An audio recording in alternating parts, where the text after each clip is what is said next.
when you're moving from place to place. Good morning, good morning, morning, good morning, morning.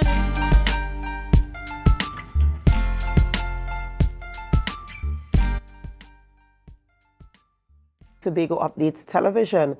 It is Monday, 18th November 2024, and we're coming to you live from the Port Mall here in Scarborough, Tobago. I am Adana Kambi, and of course, this is the day that the Lord has made, and we shall rejoice and be glad in it. What a wonderful time it is to be in the land of the living this morning, so we give God thanks for life. We know it's a wet one this morning, so of course, we advise you to walk with your umbrella, your raincoats, and probably your rain boots. We don't know how wet it's going to get today, so make sure you protect yourself. We are so happy that you are here with us this morning as we go through the paces with our programming this morning. So we do hope you could stay with us throughout the entire show as we have relevant discussions this morning. But before we get into all of that, we head on over to the news in 90 seconds. Thank you, Adana. Here is your news in 90 seconds from Monday, November 18th, 2024. The People's National Movement leaders in Tobago called on Tobagonians to support the autonomy bills, highlighting their benefits even though they do not fully meet all demands at this stage. At a town hall meeting on Saturday evening, Tobago West MP Shamfa Kojo Lewis likened the process to a marriage, arguing that rejecting the bills will be unwise given the extensive work already done and their potential for future improvement. PNM Tobago Council leader Ansel Dennis outlined key advantages such as increased financial allocation for Tobago and the ability to create local laws independently. Meanwhile, Tobago East MP Ayanna Webster Roy criticized political manipulation of the autonomy issue and urged citizens to prioritize the long-term benefits for Tobago's children. Together, they called for a collective advocacy, framing autonomy as a step towards a stronger Tobago and Trinidad.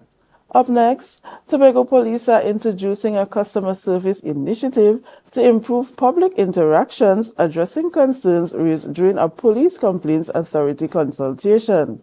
Assistant Commissioner Oswin Subero and Senior Superintendent Earl Eli acknowledged complaints, particularly about discreditable conduct, and encourage citizens to continue reporting misconduct.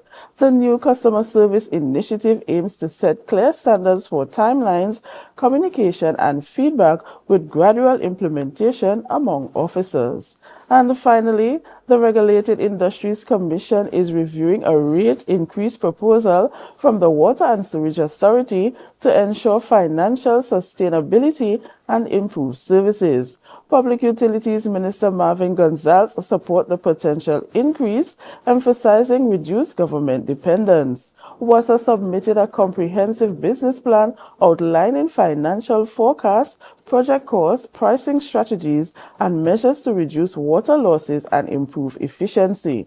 The RIC's review includes stakeholders' consultation and public input to ensure fair pricing, particularly for vulnerable groups. And that was your news in 90 seconds. Thank you, Biana, for our news there in 90 seconds. And of course, it's Monday morning and we have to report on what the weekend was like.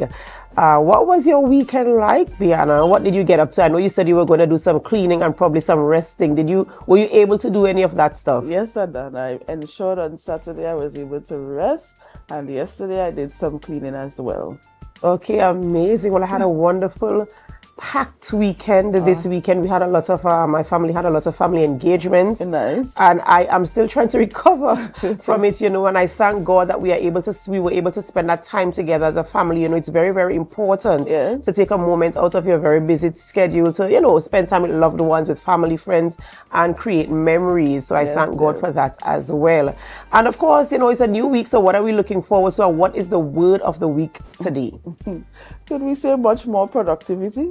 I'm telling you, Biana, by the time we get to the end of the year, we are supposed to have a catalog of all the things we were able to achieve throughout this year, because and I think it's a very important word to stay on productivity. Yes. Because, they say the devil finds work for idle hands. So let us remain productive so that our hands don't get us into trouble. Yes. All right, Biana, thank you so much for being on set with us this morning and bringing the news in 90 seconds. Do have a wonderful day. You too.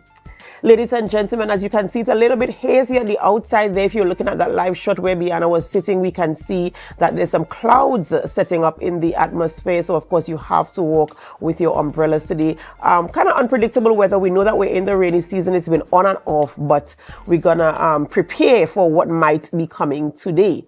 All right, it's that time of the morning where we celebrate with those who are celebrating. It's time for our birthday shout-outs.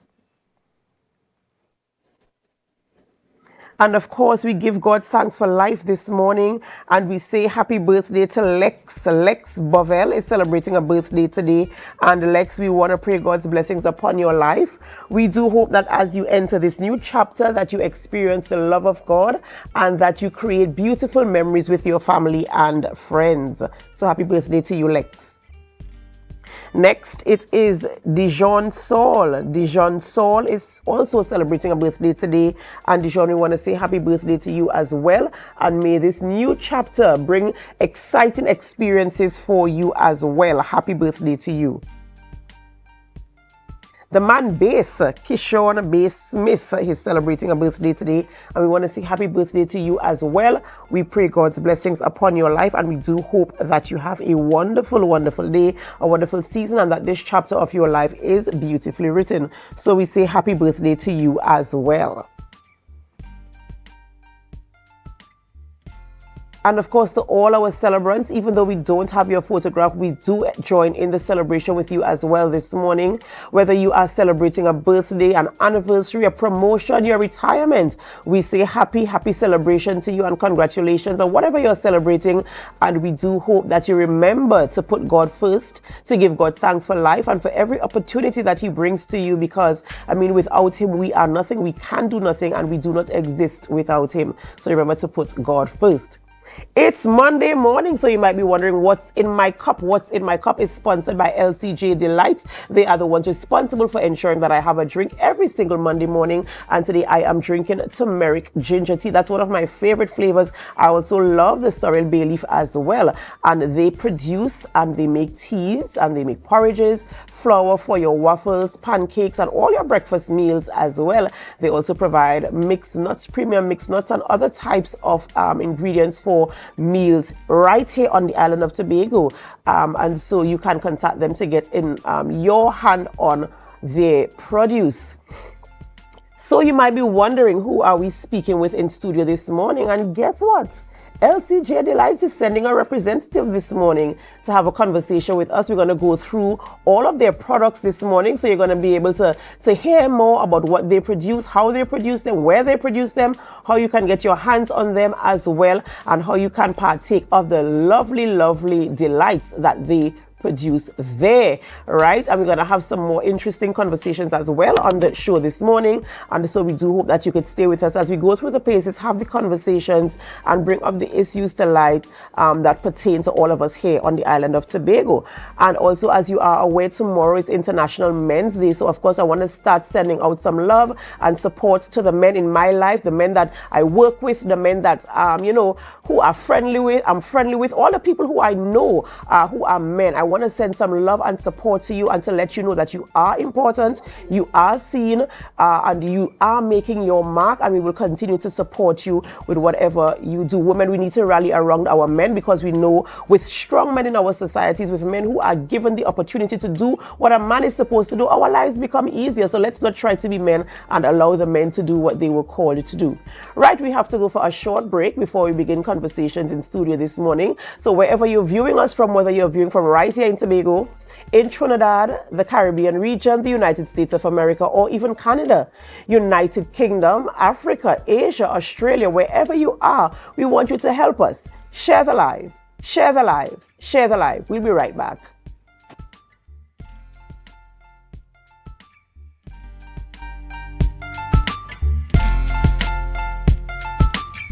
Black Friday starts now at Courts. Get new and amazing deals every week with the lowest prices on the hottest electronics, top-of-the-line appliances, and stylish furniture. No need to waste your time shopping around. Plus, you can shop now and pay us in February 2025. Black Friday starts now. Don't miss out. Courts, bringing value home. Artlist.io. thinking about spending Christmas in Tobago? Well, call us at Thorns Place. We are located at the hills of Scarborough, 5 minutes away from the port, with rooms starting at 200 TT. Call us now at 745-7306 or 682-8676. Follow us on Facebook. Check us out on Instagram. Message us on WhatsApp at Thorns Place. Your Christmas in Tobago will be even more special. Get ready for Tobago Stockwest Next Level 2024. Join us for an unforgettable night of talent and excitement as Tobago Stockwest, in collaboration with Tobago Updates, presents the first semi-final on Thursday, November 14th, 2024, and the second semi-final on November 28th, 2024 at 7 p.m. at the Shore Park Complex. Celebrate the incredible talent from across Tobago's communities and witness a showcase like no other. Admission is just $50. Don't miss your chance to support the stars of tomorrow. See you there. Attention members, now is your chance to double or even triple your dividend payment with no increase in your existing loan payment. Don't miss out on this incredible opportunity to boost your dividends effectively. Whether you're planning a vacation or simply looking to maximize your savings, we've got you covered. Call us today at 639-8226 or 631-1336. Message us on Facebook for more information. Hurry, this offer won't last long. Bethel Credit Union, because we see you at BCU. Are you an architect or draftsman looking to upgrade your skills, or a beginner eager to master essential tools? ReCAD Labs has the solution. Our Revit Architecture Fundamental Tobago course is designed to boost your skills and confidence. Running from October 6th to November 17th, this course includes a live session on November 17th for hands-on learning. Learn from experts in our virtual classroom and stay ahead in the world of architecture. Visit recadlabs.com to enroll now and follow us on social media for updates.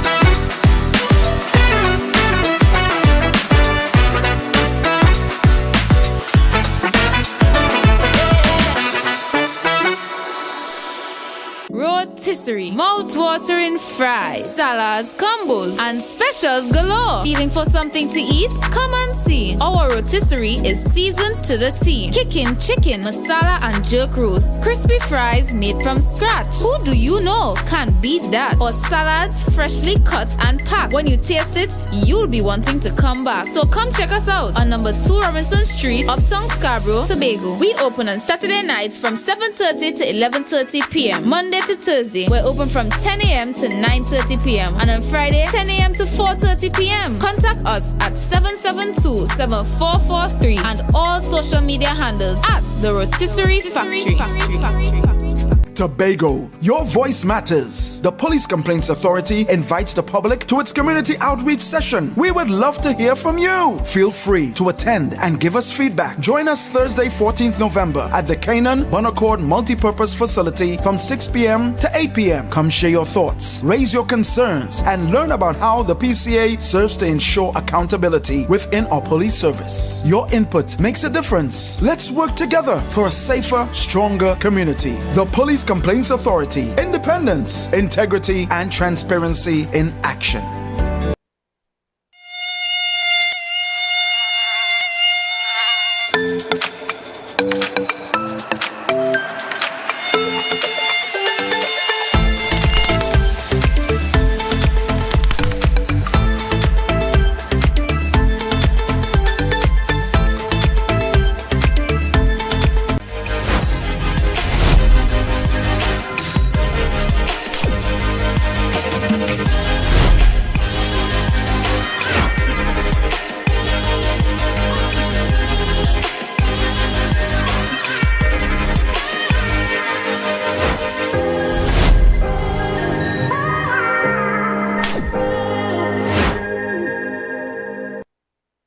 Guys, there are some new developments in housing in Tobago, so it's goat racing time. is 116, the show that keeps you in the know with all things Tobago House of Assembly. Each week, 116 delivers a fun and engaging overview of the latest developments, achievements, activities, and events of our dynamic assembly. So join me. Let's dive into the Tobago House of Assembly's Week in Review right here on 116.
Put a smile on your face when you're moving from place to place. Good morning, good morning, morning, good morning, morning.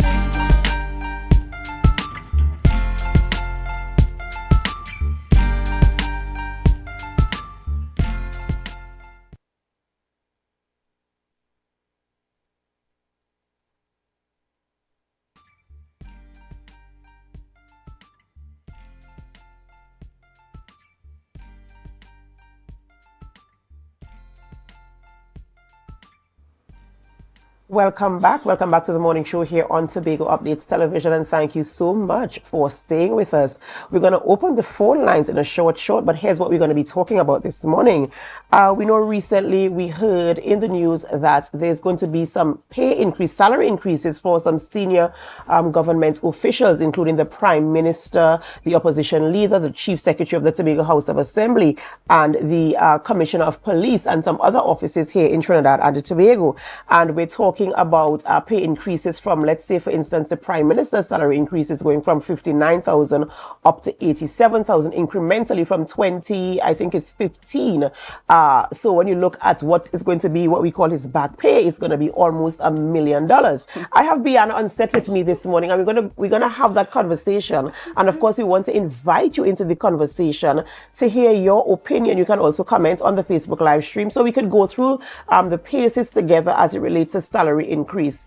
Bianna, Yes, so here we are. We're talking about salary increase. Everybody wants a salary increase. Yes. And so in this instance, the increase is for top official government officials, as well as judges. Right, Yeah. right. So all of these high income officials, their salary is now going to be increasing.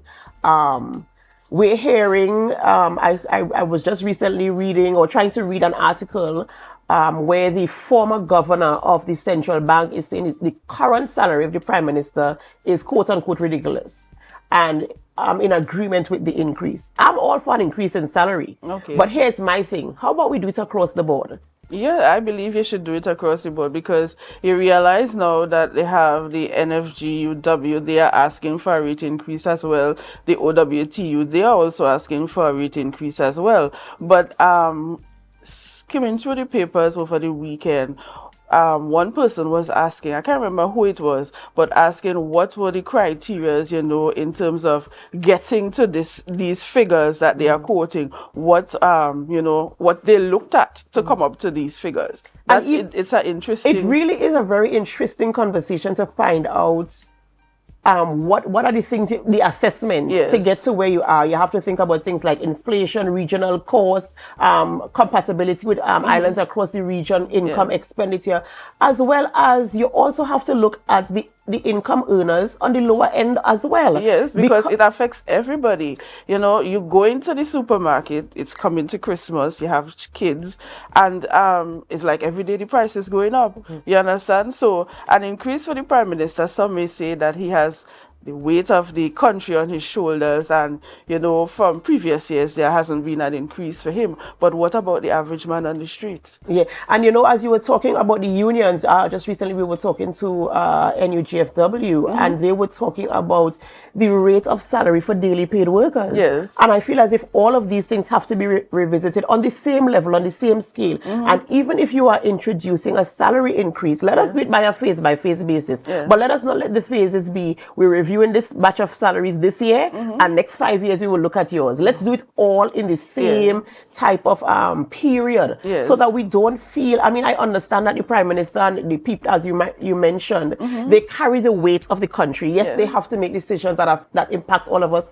Forex, for instance, you know, you have responsibility for that. National security, you have, you know, and all of these things you have to take care of. I understand that, and I do appreciate the efforts that the offices, the head offices in the country are holding to ensure that I don't have to study about that. I don't have to worry about how to fix Forex. That's not my responsibility. So, okay, your pay is in tandem with that, but okay, there are other people who also, I know just recently, as the workers, I've been seeing a lot of protest action taking place because people are fed up and they want the increase in their wages.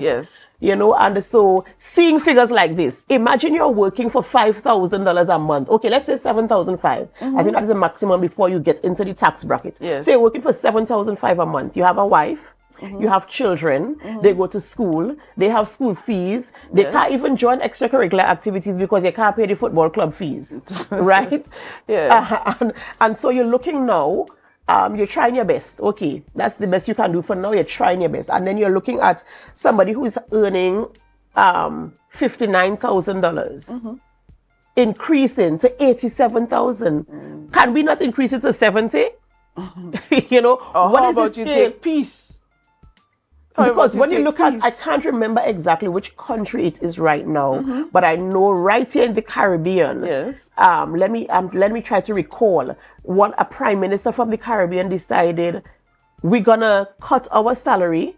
I think it was either last year or the year before, to ensure that some of the expenses for the country could have been brought up to scratch. You know, and I find that I don't know if they had planned for it prior, how they were able to do that. But when you're looking at the high-end earners, the scale is not balanced at all. And it's very, very glaring. And I understand why the man on the streets, the average person, even myself, I'm like, what is happening? They're frustrated, and seeing this, you know, news coming out, it leaves you to wonder or question, what were the criteria being used to come up to this? And that would be very, very interesting to see what the Salaries Review Commission uses. As you rightfully said, what is the data you have collected? What is the basis? What are the elements that you use to calculate? Is it by a period? Is it by a season? Is it by an activity in the atmosphere? What happens? How do you determine a move like a 1%, a 2%, a 3%, a 10%, a 50%? Or how even that same 60%? How do you determine that? How do you come to the figures to decide, well, this is how the increase is going to be for this period, right? And I really want an open conversation, because I want the average person to understand, yes, there's a need for an increase, but the average man is saying there's a need for increase for him as well. As you mentioned, going to the supermarket, just as I mentioned to you earlier, we had a family event, and going to the supermarket, you're thinking, but I was here last week and this cost $10. How is it $15 this week on the same salary? with the same expenses, the same responsibilities. And to add a twist to that, now they're saying that, which is the economist, he proposed that, you know, the salary could be afforded. But on one other hand, they are telling you tighten your belt. You know, so the irony between that, how it is to go about, you know, accepting this information, so to speak. And that's just the thing, because on one end you're telling me, and not just tighten your belt for a while until 2027. It's 27. Mm-hmm. So I'm tightening my. So when is this salary increase going to be implemented from? Is it 2028 or is it with immediate effect? That I am not sure of. Right. And how do we generate? You're saying it is affordable. We could afford it. Mm-hmm. From where? Is it that the salaries of the lower end you can't afford that? It's a cause for concern. Is it because I'm trying to work out the scenarios here. Is it because we have fewer persons on the top end, so you could afford that, and less persons on the bottom end, which might turn out to be? I'm really trying to bring justification here to this, and I really want to have an open discourse. As I mentioned before, I am not discrediting a salary increase. Biana, you want a salary increase, so I'm certain. Yes. Right? Yes, As do I. Yes. Right? And I'm putting it out there.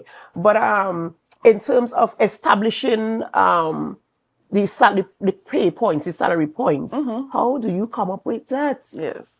I honestly... Is there anybody who could answer us as to how do you come up with that? What do you look at? I know some THA officials might be looking at me, some administrator somewhere, some accounting person might be looking at the show this morning. If you could just drop something, if you don't want to call in, you could drop a comment on our Facebook live stream and we will read your comment there. But in terms of how do you determine the salary scale? Because I know you're guided by a salary scale. Yes. So how do you determine the range 5, range 32, range 35, and what the salary is for that range and for the period? Some persons still working on 2013 salary, some people still working on 2004 salary, and here we are 20 years after, no salary increase. Yes. And some had 0% increase, some had recently received the 4% increase, which they are saying that it is not enough. And the thing about it, right, if you are on, let's say you're on 2013 salary, and your salary increase comes in 2008, because we had a ban rebellion till 2027, right? So in 2028, 2028 is when you're getting your salary increase from 2013. That's 15 years, right? Yes. 15 years. Is it that I'm going to be getting my back pay or my incremental payments for that? Isn't it going to cost more? Yes. And would things now be more, you know, of an increase, costly at the supermarkets or just at the average wayside, you know, mini mart?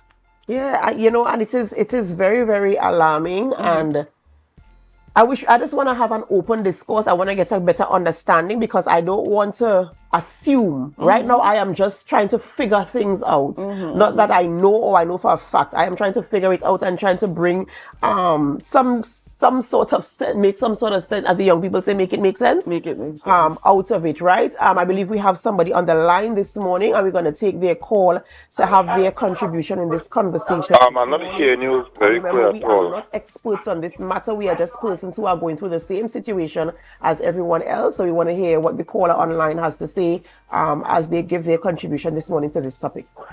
Hello, ma'am. I'm not hearing you saying at all, you know. Caller? Yeah, hearing you like a whisper. I'm not hearing what you're saying. Hello?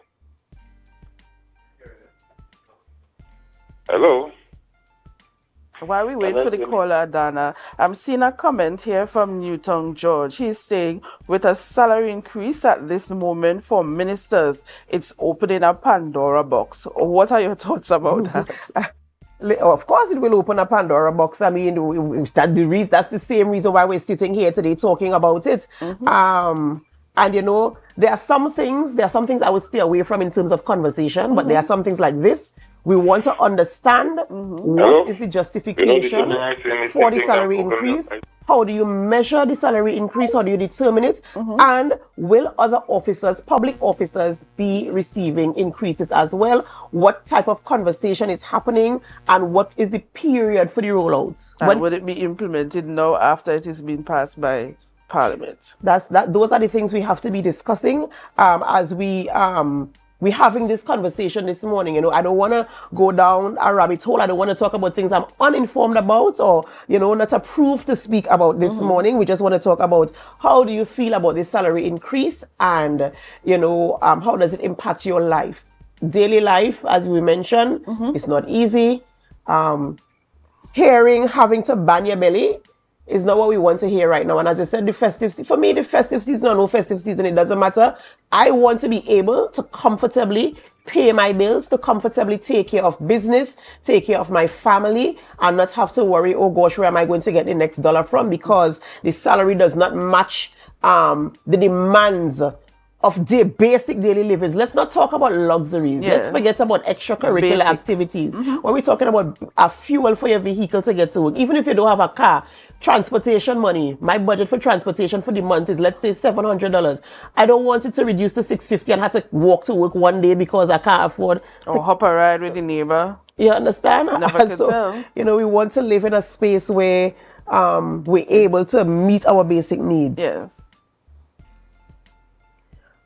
You will see more comments coming in here on the live stream. We're hoping that we can connect with that caller this morning to hear what they have to say on this matter. Remember, the phone lines are open. It's 284-6597, 284-6597. You can call in and be a part of the conversation this morning as we talk about salary increases for senior public officials, including the Prime Minister, ministers of government, the opposition leader, the Commissioner of Police, members of the judiciary, and other members as well. We're hoping that we could understand. I know a lot of people have been calling for an increase in salary. I wish everybody could get an increase, and I'd be happy with that. And I don't mind if you're doing it on a phase-by-phase basis and you decide the top government officials, we're going to start there. Yeah. But let us know when the middle income earners and the low income earners and the no income earners, are they going to get an opportunity for some type of an income as well? Or to receive a piece of the pie. Never could tell. Exactly, because we really have to start caring for everyone. When you look at the social ills in society, it primarily leads to people not having. That's where it stems. There is where, stemming from that, we could have increase in crime. And we really don't want that on the island as well, yeah? And that is exactly where it starts from. And if I am I'm an onlooker, and I'm realizing that you constantly having and I'm not having, I want to have what you have. And so I'm going to find a way to get it. Yeah, to get it. And so we have to find ways, of course, to not not cause a type of alert, an alarm in this way, like, oh my gosh, $87,000 and I'm not even getting $7,000. Right? Or on average, even 87,000. When you check it on an average, somebody who is, within the bargaining unit of the OWT or the NFGUW, right? When they give them their tiers, let's just say it's a 6% increase. So you have 1, 2 at the other at the another tier. When they do their back pay, it still doesn't equivalent to the 87,000. Yeah, bring some measure of balance. I'm looking at Newton George again. We have a caller on the line. There's a caller on the line. We'll take your call. Let me just read this comment before we get the caller. With an increase of salary for the Prime Minister, AURP worker will have to work 3 years. That will be equivalent to the Prime Minister's salary for 1 month. How unfortunate is that? Caller, are you on the line this morning? Yeah. Caller, are you there? To connect with the caller. How unfortunate is that the statistics? I don't know how accurate it is, but just thinking about it, working 3 years to get to that on the current salary. It's a lot. And the thing about it is, you can't really compare the work that the two different offices hold. One is manual labor, which makes a demand on your body. It makes a demand on your mind. You're tired all the time, you're really trying to put in the work because you need the money. On the other end, you're using your mental faculties, your stress levels are increasing. So I'm not disputing the fact that both types of people need an increase. I'm just saying, ensure that they both get their increase in a time that is fair to all, because you don't want one to be living on inflated prices with a low income and You're living comfortably, but your income is coming up as well, you know. So there must be a balance in between to ensure that we can sustain lives in Trinidad and Tobago, wherever we are in the world, you know. But in this instance, we're asking for some type of explanation. I don't know if there's any way we could go and do some research to find out how the justification for salaries are.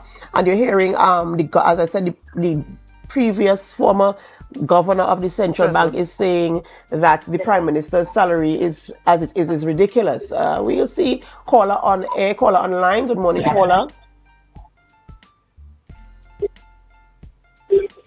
Waiting to connect with caller this morning.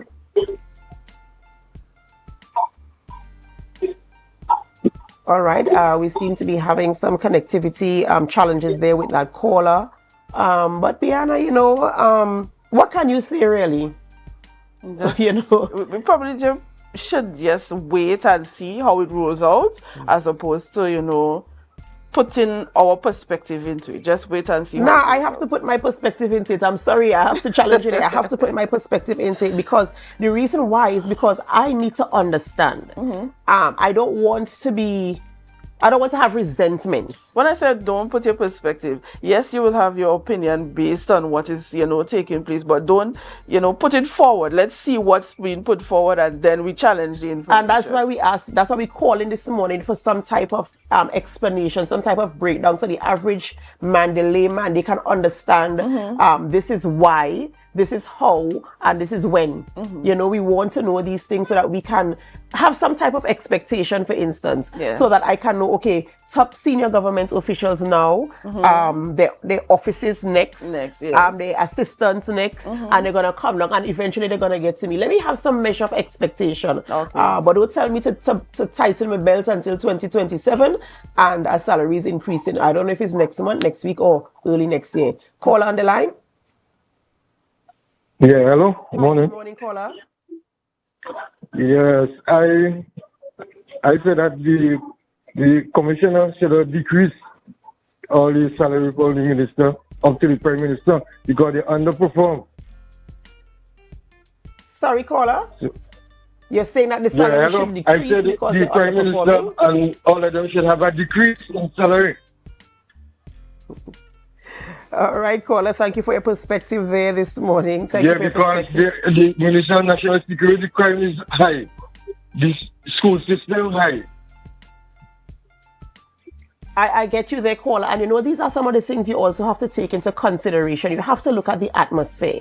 And the state of the nation is not perfect. And I don't feel as if right now is the perfect time to introduce a salary increase. And as I mentioned before, I'm all for it, but you have to also look at the timing. You have to listen to what the man on the ground is saying. And if the man who is literally on the ground is looking at you as the person who is responsible for ensuring safety in our nation, to ensuring I'm going to go back to I'm going to continue going back to Forex. I'm going to, you know, you're responsible for ensuring that we can have a measure of a standard of living that we can afford, and that we are comfortable, that we're not looking at what my neighbor has so that I could probably poach it from him, you know, and you're getting an increase, but I don't feel as if you're effective in what you're doing.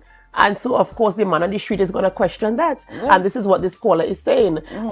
He specifically spoke about the Commissioner of Police. And when you look at the state of crime, I mean, is he justified in saying that? Yes, he is justified in saying that. You know, and so, of course, paying attention to what is happening is also very important. I mean, as I mentioned before, yes, they carry the burden of the country, but show us that the burden you are carrying, you're making some measure of impact, so that we can feel what you want to receive. So that we can feel that when you make these suggestions or proposals for the increase, we could say, yeah, my boy real working there, you know, so the increase is welcome, you know, justified, and we support in this, rather than, I don't even know how I buy a loaf of bread tomorrow, and here you are talking about $87,000 a month. They call the viewer online, as he mentioned, I don't know what he used to calculate, stating that URP worker has to work 3 years before he could get the salary of that 1 month. I don't know, I have to work the figures out, you know.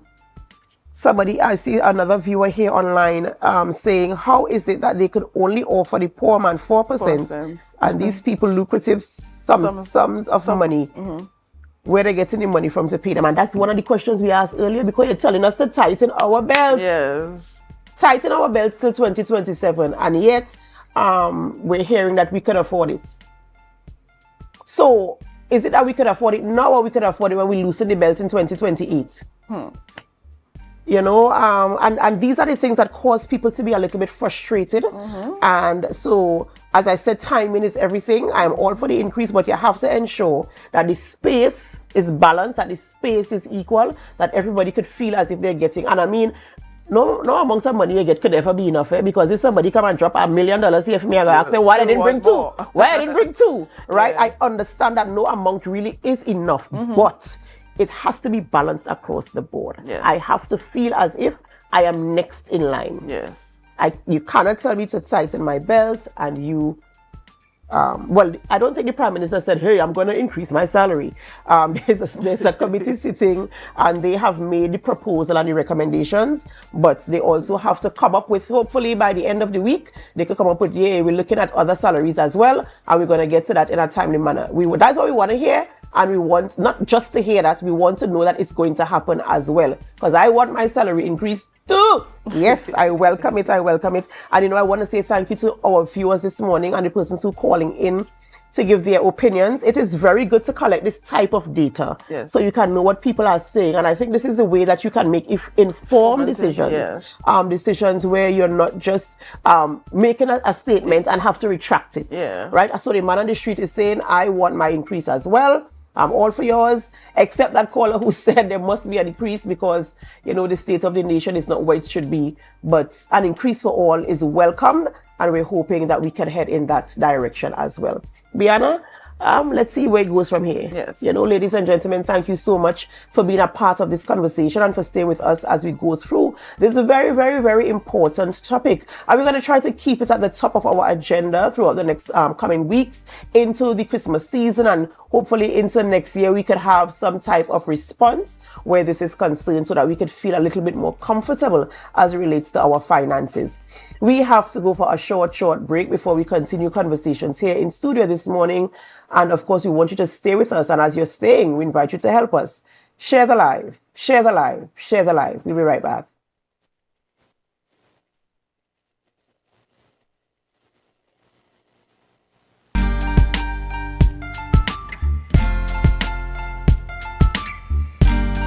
Put a smile on your face when you're moving from place to place. Good morning, good morning, morning, good morning, morning.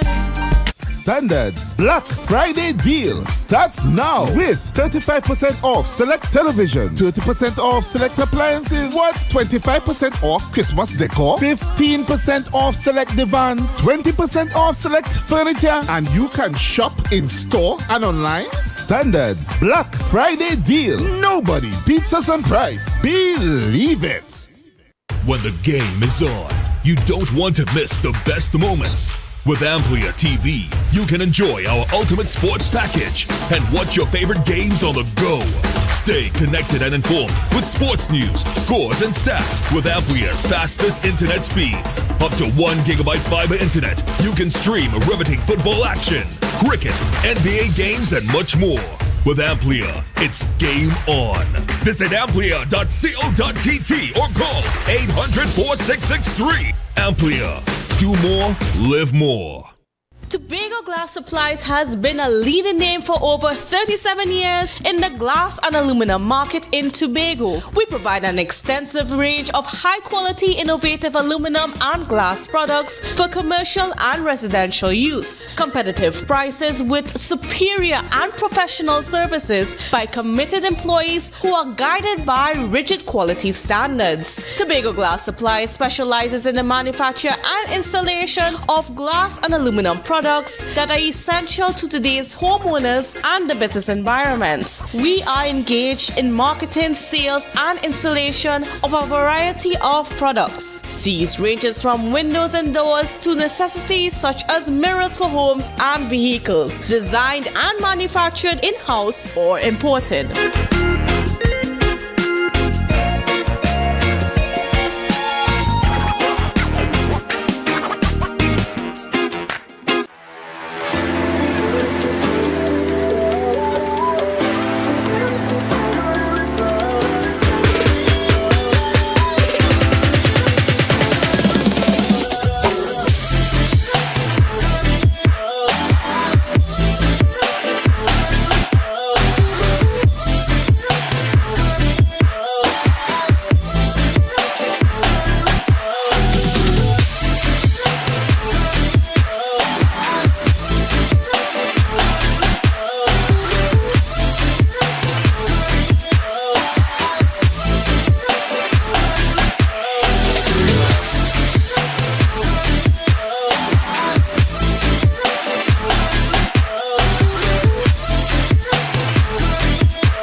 put a smile on your face. When you're moving from place to place. Good morning, good morning, morning, good morning, morning. Welcome back to the morning show here on Tobago Updates Television. We're just at 7:47 a.m. So if you're getting to work for 8 a.m. and dropping the children off to school, you still have a few minutes. But remember to drive safely on our nation's roads. We want you to get to work in one piece safely and in soundness of mind. All right, we continue conversations this morning in studio and we shift gears a little bit this morning and we're speaking with one of my very favorite persons. Yes, the sponsor of my What's in Your Cup, LCJ Delights, Anisha James is here this morning and we're going to go through everything you want to know about LCJ Delights. Good morning and welcome. Good morning. Thanks for having me. Of course. And you know, on Mondays we have the What's in My Cup segment, and this morning I was drinking turmeric and ginger tea. You know, on off air I was just telling you that this sorrel bay leaf is one of my other favorites as well. So I want to go through LCJ Delights, how you started, the offerings, where we're going next, because you see LCJ Delights on many shelves on supermarkets across the island of Tobago. So let's get into the conversation. How did you start with LCJ Delights? Okay, so LCJ Delights is actually the inception of my husband. He started doing the mixed nuts in 2015, 2016. And I came on board and I started experimenting with different herbs, you know, having to go to Trinidad to go to school and tote a whole set of bush. I just found it had to be an easier way to be able to have what we normally drink as bush tea in the morning in a more convenient form. So I experimented with the teas. I put them into tea bags, realized, okay, you know, we got something there. Then I started experimenting with provision. So like green banana, etc. The idea behind creating those powders was basically to create something more convenient in terms of making porridge. So how you would have cornmeal and you could make that quickly, you have oatmeal, you could make that quickly. Traditionally with provision, you had to grate that and boil it and a whole bunch of, you know, that kind of thing. So it's just about making it more convenient for customers to utilize traditional products. And, you know, it's very interesting that convenience is very important. You know, people just like to get something on the go. And we've been talking about teas and I see you have a waffle and cookie mix and pancake mix. I tell all our viewers every Monday that they can get these mix from you using local products, things that you could find right here in Tobago. So we know about the teas. We'll get back to that in a little bit. But what's intriguing is the mix for the pancakes and the waffle and the cookies. Tell me a little bit about that as well. All right. So the pancake waffle mix is actually gluten-free. So we use the provision flour to create a ready-to-use mix. So instead of you trying to experiment with the provision flour and not knowing exactly what measurements and you realize it, the recipe flop and all like that, we created something convenient again so that persons could use, and for persons who are gluten-free intolerant, it can be used for them as well. So you can use it to make waffles, pancakes, and cookies. And I was just saying, you could actually use it for the 3 items as well. That's is it that the mix is different? You mix like, I know you have to pour, is it water or whatever liquid you're using?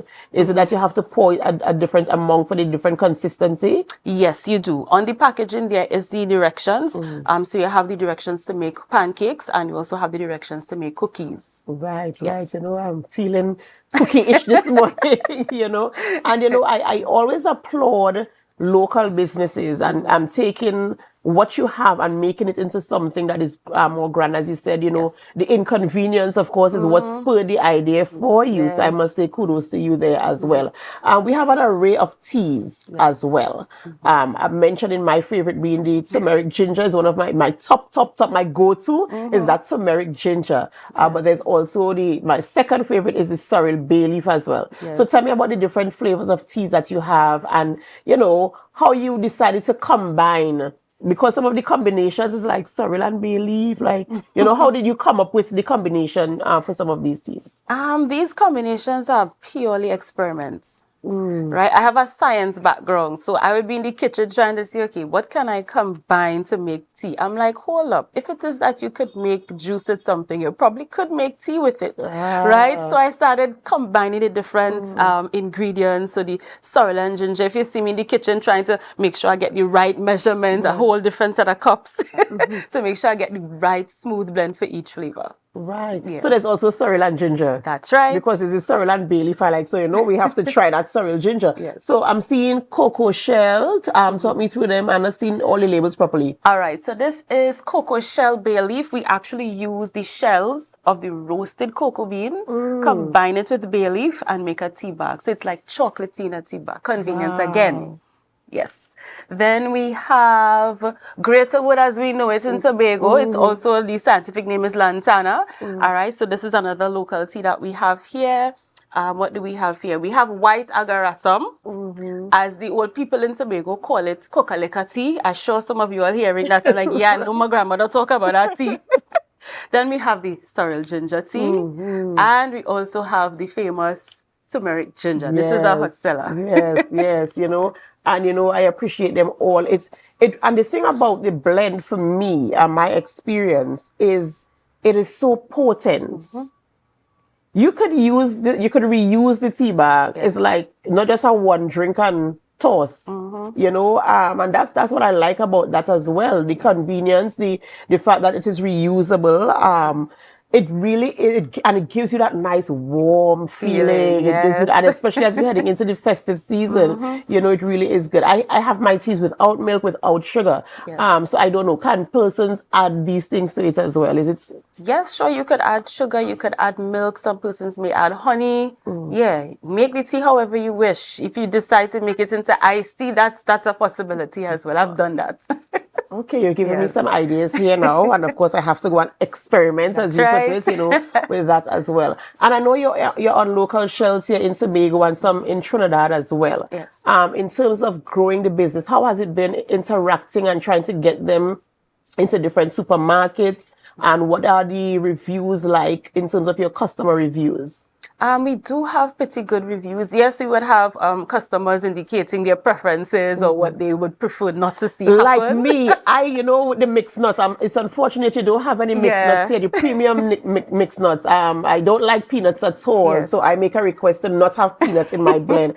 And they will diligently make my blend without the peanuts and put extra stuff in there. So, I like that convenience of it as well. So getting them on the shelves. Yes. So, in the groceries, we have them at Penny Saver Supermarket, we have them at Viewport Supermarket, we have them at Double B Enterprise, Sherwood Foods, who am I leaving out? Wise Choice Supermarket, and in Trinidad, it's at Eat It Marketplace in San Fernando. Wow, I must congratulate you on that as well. And I want you to continue striving and looking for opportunities.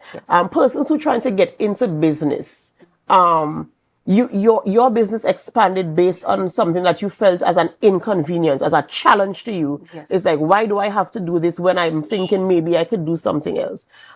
There are young people who look at this program, young persons who want to get into business, or even older persons who might have something in their hand and they don't know how to turn it into something. How would you kind of give a measure of encouragement for them to try the thing? Put your hand to it and see. And maybe it could transform into something like this. My encouragement is to not give up. All right. Seek out persons who can give you the help and the resources to get your ideas going. And don't talk to everybody about your ideas. You have to be very selective, because some person might say, that's making no sense. But really and truly, what kind of business experience do they have to give you that judgment? Right? So go ahead with your idea. Yes, you are going to have moments when you will feel discouraged. There are many times I felt like, I don't do this anymore. This is too much.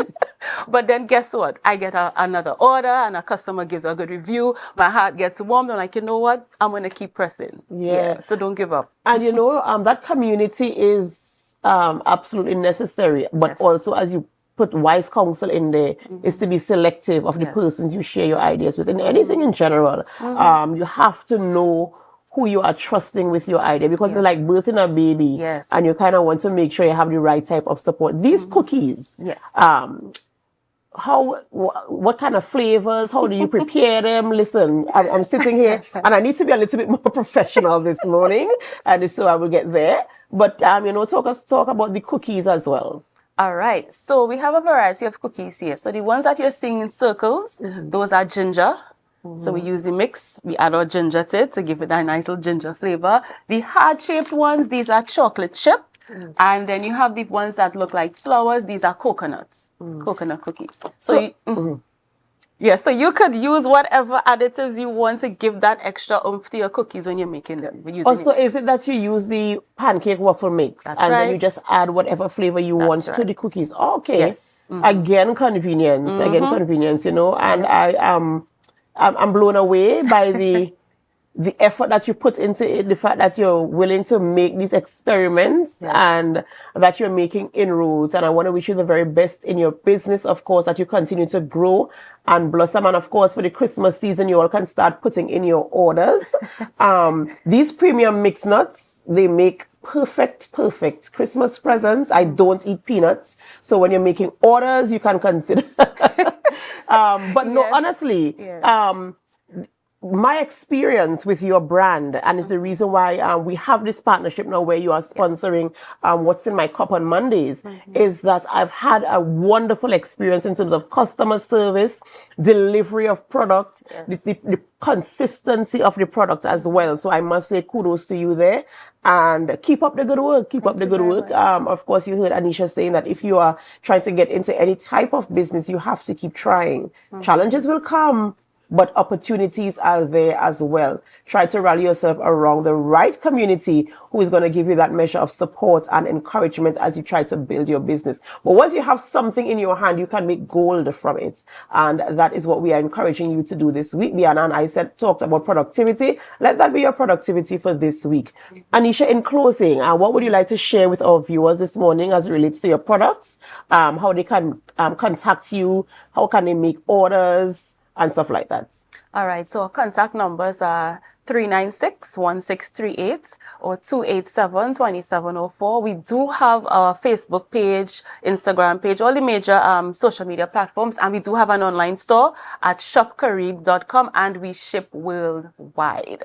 Is the worldwide part for me. Right. Yes. Many congratulations to you and your team. I know it's just you and your husband, but many congratulations to you guys there. And I do hope that you continue to grow from strength to strength. Thank you. Ladies and gentlemen, we've been speaking with Anisha James, owner of LCJ Delights, producer of teas, porridges, pancakes, waffles, cookies, and that premium blend of mixed nuts that you can get for daily use. And as we're heading into the Christmas season, you can also make your orders to make nice Christmas presents as well. They're affordable and they are worth the penny that you are going to pay for them. This is where we have to end the morning show on Tobago Updates Television. We're so happy that you stayed with us throughout the entire programming. But that's not where we end our programming this morning. We head on over to GMT with Chanel Felix. And as we go over, we invite you to help us. Share the live, share the live, share the live. Have a good one.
We needed to do this, and by this I mean recognize publicly the persons that not only participated in the 2024 edition of the Tobago Heritage Festival, but the persons who put their best feet forward, put their talent on display, This morning we are here to recognize the winners across the categories in the Tobago Heritage Festival Calypso Monarch competition, our folk fiesta, our Junior Miss Heritage competition, and to distribute checks to our community groups that participated. Hi, I am Gavi Sandy. I participated in the Tobago Heritage Calypso Monarch and I am the winner, second time in a row. I'm very excited, not only about collecting the check, but collecting it at a faster time than last year. You know, that's something I really appreciate. They put in the effort to pay out the monies faster, and I truly appreciate that. I am Leslie Ellis, mother of Gavi Sandy, and I placed in the Tobago Calypso Heritage Monarch, and I placed fourth, second time in a row. While I appreciate getting the money earlier than last year, I wish I had it for my birthday, which was in September. We are grateful for the monies because, you know, we work very hard, and I mean, when you work hard, you must get paid. But apart from that, you know, we take pride in our culture. We do not do it for the money. We do it to keep the culture alive, to spread, you know, the information, you know, the knowledge. So that's and for the fun, we enjoy what we do.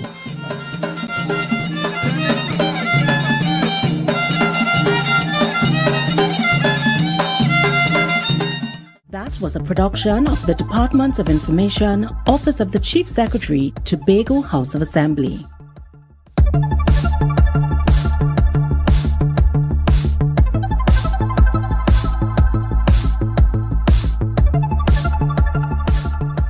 We're thrilled to announce the Tobago Agri-Tech Innovation Summit 2024. This transformative event taking place from December 2nd to 3rd at the Shore Park Complex will focus on the theme Climate Change, Resilience and Adaptation in Agriculture. As the first of its kind on the island, the summit aims to position Tobago as a leader in agricultural innovation, addressing climate change challenges and showcasing agri-tech solutions that will shape how we grow our food, manage resources, and ensure our sustainable future.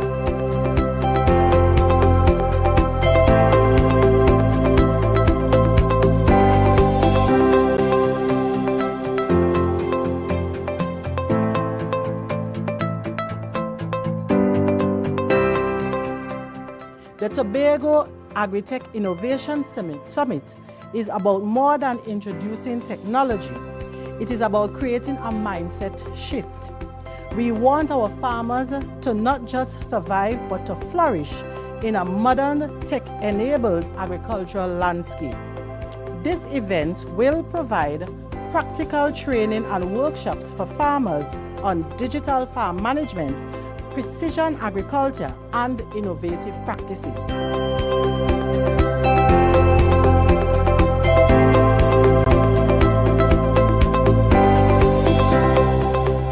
Was a production of the Department of Information, Office of the Chief Secretary, Tobago House of Assembly.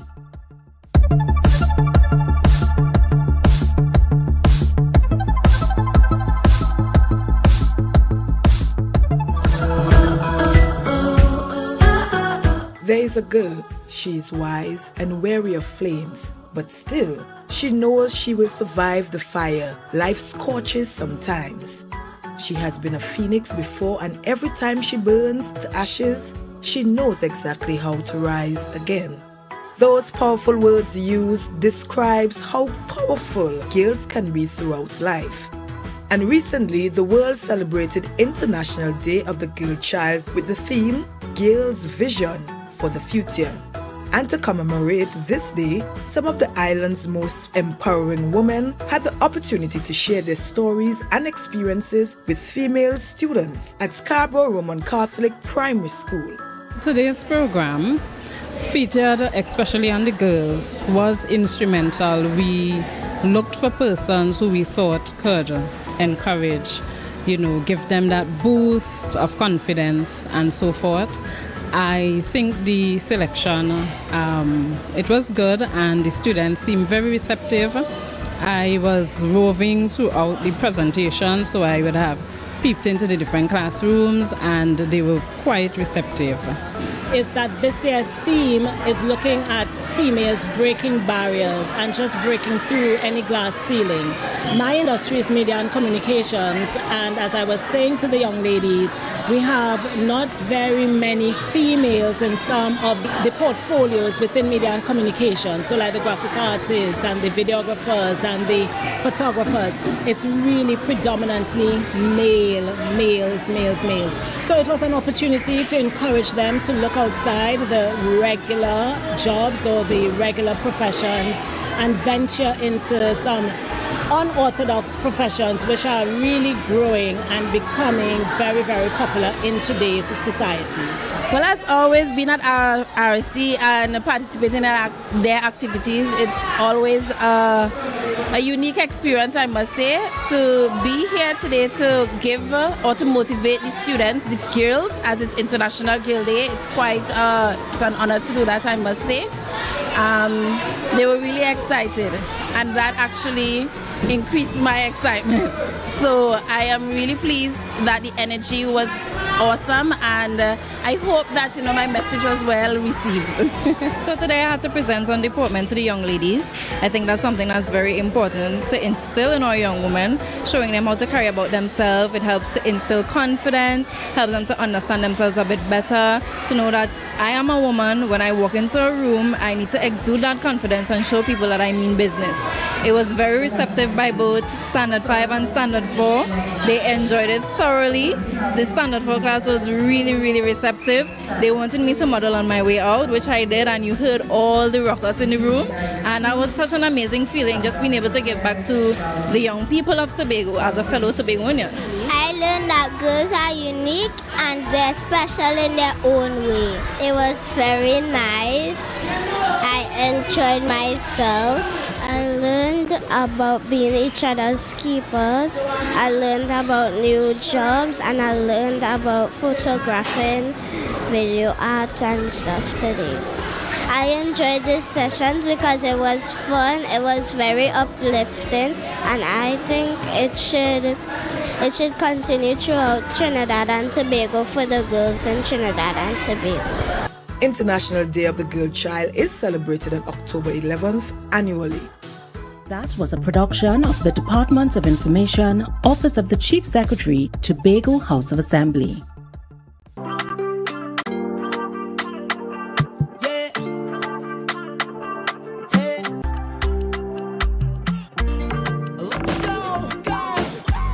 It's a brand new morning, rise up to a brand new dawning as the passion start to rise. The energy fill the skies. I say thanks a favor to wake up and hear my neighbor. 60,000 people strong, and the vibes is never wrong. We are beauty, we are power, we are people in the sun. We are beaches, we are rivers, we are melanated ones. We special and there is no denying. Tobago is number one. I am you and you are me. Together we're stronger. And welcome to Good Morning Tobago right here on Tobago Updates. Guys, I am Chanel Felix. And whenever you see me sitting here, it's because we're about to have those conversations that you want to have while I ask those questions that you want asked. But before we get into this morning's interesting conversations and topics, let's have our news in 90 seconds. The People's National Movement leaders in Tobago call on Tobagonians to support the autonomy bills, highlighting their benefits even though they are not fully meant to meet all the current demands at this stage. At a town hall meeting on Saturday evening, Tobago West MP Shamfa Kujul-Lewis likened the process to a marriage, arguing that rejecting the bills would be unwise given the extensive work already done and their potential for future improvement. PNM Tobago leader Ansel Dennis outlined key advantages such as increased financial allocations for Tobago and the ability to create local laws independently. Meanwhile, Tobago East MP Iona Webster Roy criticized political manipulation of the autonomy issue and argued citizens urged citizens to prioritize long-term benefits for Tobago's children. Together, they called for a collective advocacy framing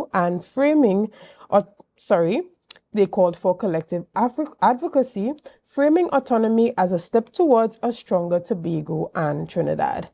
Additionally, Tobago Police are introducing a customer service initiative to improve public interaction, addressing concerns arised during a police complaints authority consultation. Assistant Commissioner Oswayne Suberu and Senior Superintendent Earl Eli acknowledged complaints, particularly about discreditable conduct, and encouraged citizens to continue reporting misconduct. The new customer service initiative aims to set clear standards for timelines, communication, and feedback with gradual implementation among officers. And finally, the Regulated Industry Commission is reviewing a rate increase proposal from the Water and Sewage Authority to ensure financial suitability and improved services. Public Utilities Minister Marvin Gonzalez supports the potential increase, emphasizing reduced government dependency. WASA submitted a comprehensive business plan outlining financial forecast, projected costs, pricing strategies, and measures to reduce water losses and improve efficiency. The RIC's review includes stakeholder consultations and public input to ensure fair pricing, particularly for vulnerable groups. And that was on News in 90 Seconds. Guys, this morning we are having a hearty conversation and we are saying to the youths, join a group and not a gang. This morning to have that conversation with me, we are talking about all the work that is happening on the Roxborough Police Youth Club front with no other than ACP at the TTPS, Mr. Collis Hazel. Good morning and welcome. Good morning to you.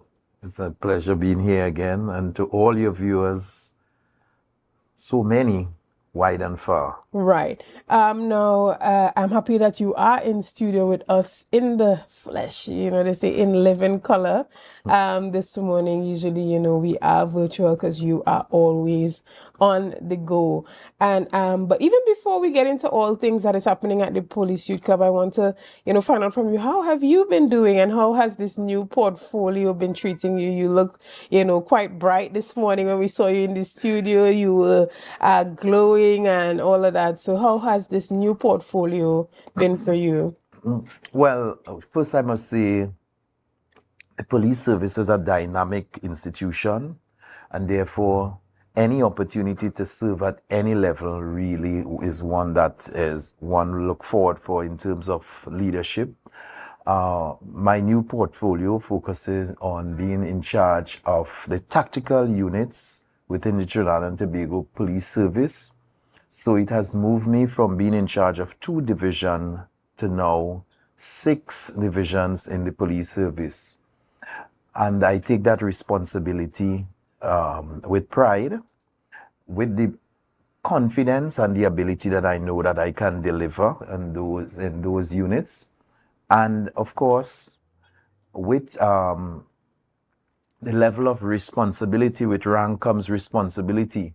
I am now the most senior assistant commissioner in the Trinidad and Tobago Police Service. So therefore, well, you know, you don't even have to go any further. We already know, right? The inevitable, they say great men come from the East without prejudice, of course. But not only are you a great man that came from the East, but you have been doing the work to mold and foster an environment that creates opportunities for other young persons to sort of follow suit, or to understand that there is more than one route that one can take to accomplishing some of the things that they may want to accomplish, or build some of the things that they have seen, or even accomplish what may be deemed to be the unattainable within their district or their community. And so tell me about some of the work that the Roxborough Police Club has been doing of recent, and why you're sitting here this morning to tell the people about what's happening. Okay. So, of course, my years, I started in Police Youth Club in 1989. And of course, the Police Youth Club was started in 1990. And therefore, we are at this point in time celebrating 34 years of existence as a youth organization serving the community of Roxborough and environ, Tobago, and the wider in areas of culture, sports, education, entrepreneurship, community development, youth development, environmental projects, and a whole list of philanthropic activities focusing on young men and girls, young, and also we focus as well as young women as well, and senior citizens in terms of our programming. 34 years is, as I can see it, is a span in terms of the developmental stages for a voluntary organization. And therefore, we continue to celebrate with pride the work that Roxborough Police Youth Club has been doing. Today is dubbed for us Media Monday. So on every platform throughout, you will see our members doing something in celebrating our success. And of course, you are very fortunate that you're having the leader with you, your team. Roxborough Police Youth Club, I must say, looking back at the 34 years, it has been very rewarding, very challenging, but of course, therein lies success at the end. You know, we can boast of having developed the lives and livelihood of so many Tobagonians who are at this point in time taking up their role and responsibility at national development. And we always proud ourselves of being proud of our members, and we work with all of them, of all color, creed, class, and race, in order to develop them into respectable citizens. So being that we have seen persons coming to the organization being very shy, and today has blossomed into that person who can speak eloquently, who can deliver in different skills sets. And for this, we are eternally grateful, and we look forward asking other persons in terms of, at this point in time, where Trinidad and Tobago seems to be caught up in gang culture, we are really pushing for this anniversary that persons should join a group and not a gang. Right. And there are so many advantages in terms of joining a group. You know, it's only yesterday I took time in listening to a birthday celebration, and let me say hats off and happy birthday to Miss Eula down there in Bethel, 90 years old. It was such an awesome celebration for this lady, as every time I look at the program and I saw this 90-year-old granny standing up, I'm saying, yes, she should feel so proud, because I saw Tobago behind her. And it was such a wonderful, awesome celebration. So, congratulations to her. But I was just saying, from that program, you know, you saw so many groups that are functioning. And that is an encouragement for us to encourage people to participate in group rather than getting themselves involved in gangs. Right. And have you seen a gang culture that is predominantly formed in Trinidad, seeping into Tobago? Well, we have had, because of social media, we have had the involvement of our young people and not so young people gravitating to gangs. And of course, the intelligence in terms of coming out from that is that where with the formal group setting, people will sit in meetings and talk and discuss issue, of course, there are what we now have to treat it in terms of virtual gangs, operating under silos, using other social media platform, communicating with their constituents in a bid to do crime and criminality. And therefore, we are saying to our young people, and not so young people, that this is not benefiting the society in any way. This is only benefiting the gang leader and, of course, his accomplices involved with him. We are asking people to get themselves involved in groups, social groups, religious groups, political groups. You just name groups that will make meaningful contribution, educational groups, therapeutic groups, to society, rather than getting themselves in gang culture, because it is not giving any sustainable benefit and causing mayhem to society. Understood. And so this is a call as well for persons to join the Roxborough Police Youth Club. Are you currently recruiting individuals? Of course. So we are making the call not only to join Roxborough, but there are about 18 other police youth clubs throughout Tobago, and throughout Trinidad and Tobago we are 107. So I am making the appeal for persons to join any police youth club within any area, community throughout Trinidad and Tobago. The Police Youth Club has proven to be that organization that really and truly provides a level of interaction, develop communication skills, develop social skills, they have that level of cohesiveness, they develop your group dynamics, and give you that opportunity to be able to speak confidently. It develops your self-esteem and your level of self-efficacy as you continue to function throughout life. And therefore, we really want young people to be a part of these movements.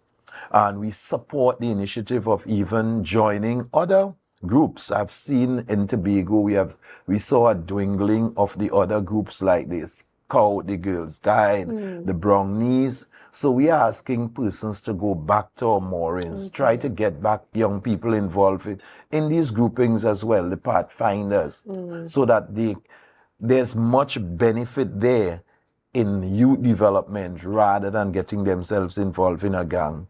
And yes, we will be recruiting. It was an awesome moment for me on Saturday night.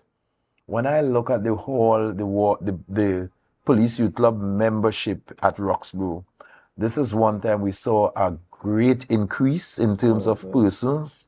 Particularly, we want to see some more young men, but there was really an increase in membership in terms of girls outside there, meeting with their dance coordinator, and just bringing off the evening, the year for a close in terms of all the activities that they have been having. And it was, one thing I can boast of is that increase in membership, in people coming forward in joining the Roxborough Police Youth Club. Okay. And what events do you guys have scheduled for the rest of the year? Okay. So we are going to be having an open day on Thursday and Friday at the Police Youth Club grounds, and we are celebrating, nestled in the lush green forest of in Roxborough Bloody Bay Road, opposite the police station and next to the hospital, with our headquarters there. So we are going to be having an open day celebration where persons can come in and view artifacts of our life and existence for 34 years, what we have been involving. They will be entertained by some of our very own personnel from the group. Of course, we produce I'm bold to crave that we produce Verse, Right. the Road March, Tobago Road March, Soca Monarch, and we produce Tam Tam. Right. So those are two of our members from our group, and we produce many others. Let's think about the fact that in politics, our Member of Parliament, Mrs. Ayanna Webster Roy, was in fact a member of the Police Youth Club at Roxborough, as well as Senator and Secretary for Tourism Nadine Stewart Phillip was also a member, a secretary of the Police Youth Club. So we have gone far, way on beyond in terms of producing all these, so many police officers throughout, so many members of the Trinidad and Tobago Defense Force, members in all different, so many nurses, so even doctors serving us right here in Tobago in the hospital came out of the Roxborough Police Youth Club. And therefore, it's a proud moment. So that Open Day celebration is going to focus on giving people an opportunity whereby they can come out and register to be a part of the Police Youth Club. They can also look at what we have been doing and have a close-up moment of a Photoshop opportunity to for memorabilia, stuff like that. All right, with and the maybe organization. possibly volunteer to be a part of some to of look the at what we've been doing in Yeah. terms of the events, because we do have people coming back. I recall our secretary, Reverend Father Steve Duncan, the Roman Catholic minister, came out of the Roxborough Police Youth Club. So we do have all those persons that are involved. We are also going to be having a program later on in celebration.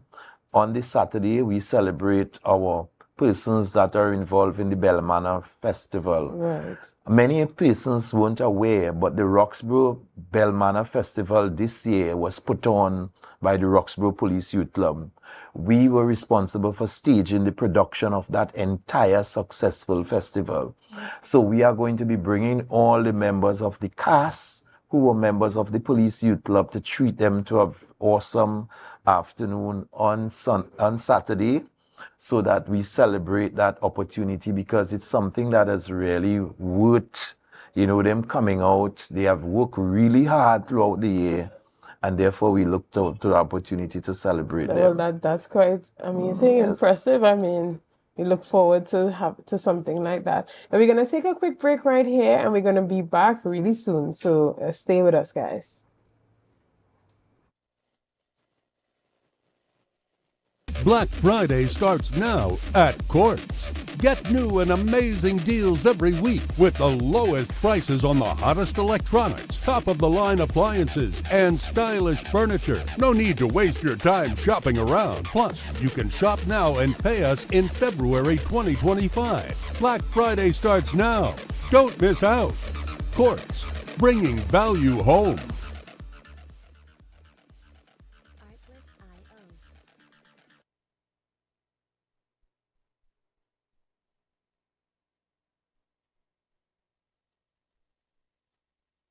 Are you thinking about spending Christmas in Tobago? Well, call us at Thorns Place. We are located at the hills of Scarborough, 5 minutes away from the port, with rooms starting at 200 TT. Call us now at 745-7306 or 682-8676. Follow us on Facebook. Check us out on Instagram. Message us on WhatsApp at Thorns Place. Your Christmas in Tobago will be even more special.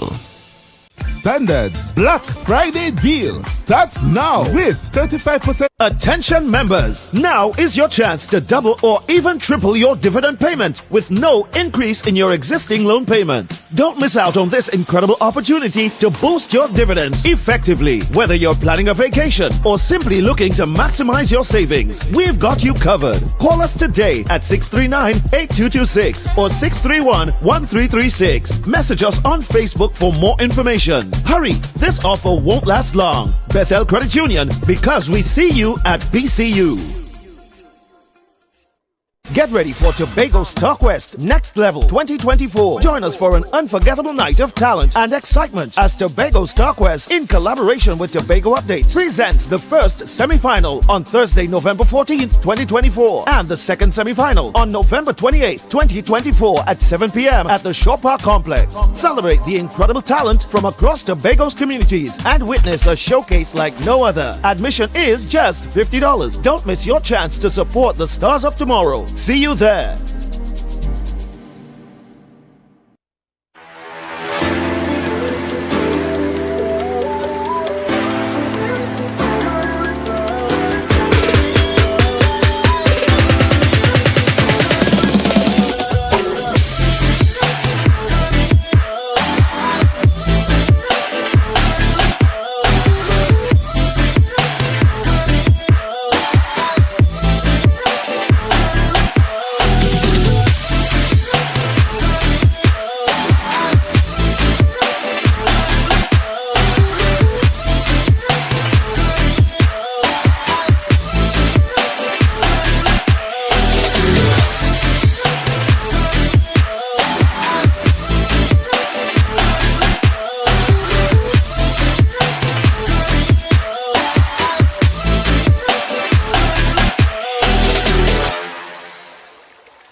And welcome back. Now we have been having a hearty conversation with the ACP himself, Mr. Collis Hazel, and we have been chatting about all the work that he has been doing and that the Police Youth Club in Roxborough has been doing both on and off screen. And one thing we know for sure is that sticking with the Police Youth Club really does keep you young, right?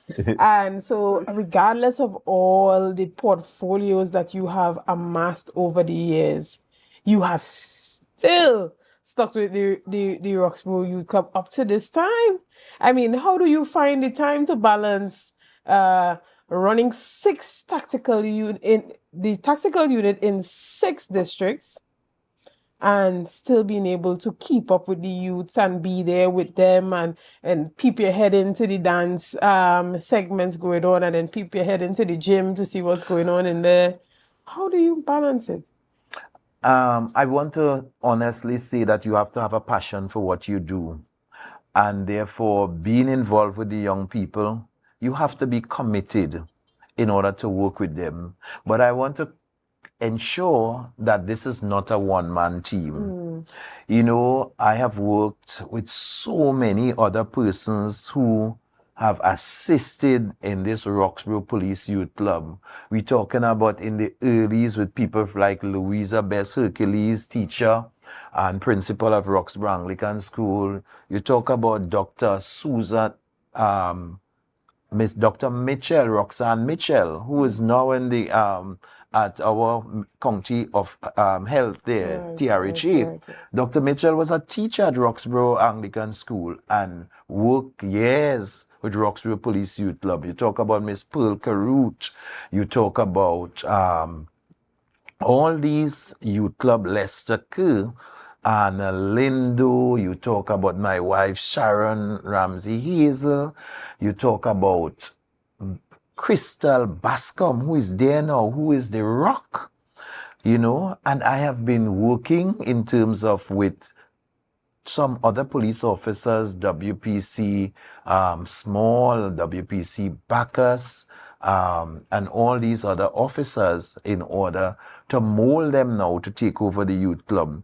So it's a team spirit in terms of working. The parents come out and support.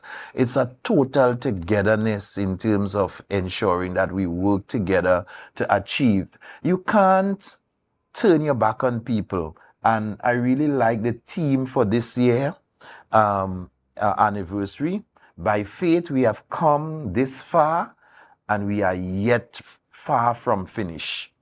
You know, so it's like finding time not to turn your back on them, but also to be with them, to guide them. So I am a stickler for, the children would know that, I'm a stickler for SBA assignments. So when I go to meeting, I want to know about your SBAs. You can't come to Police Youth Club and not benefit in terms of knowing that, what about your SBAs? What you doing in school? How can we help you? You know, we have all these programs. We have our adult, our programs that provide that support for academic. We do offer maths and English class at CXC level. And may I say that has been a successful program. And has adults as well been patronizing the classes? And it is actually filled now. I can tell you that. So we can't advertise that anymore because the classes have reached 40 and the teachers cannot go beyond that. And that is offered to them free. And may I say that they have been doing well. We boast of 98% pass rate at mathematics.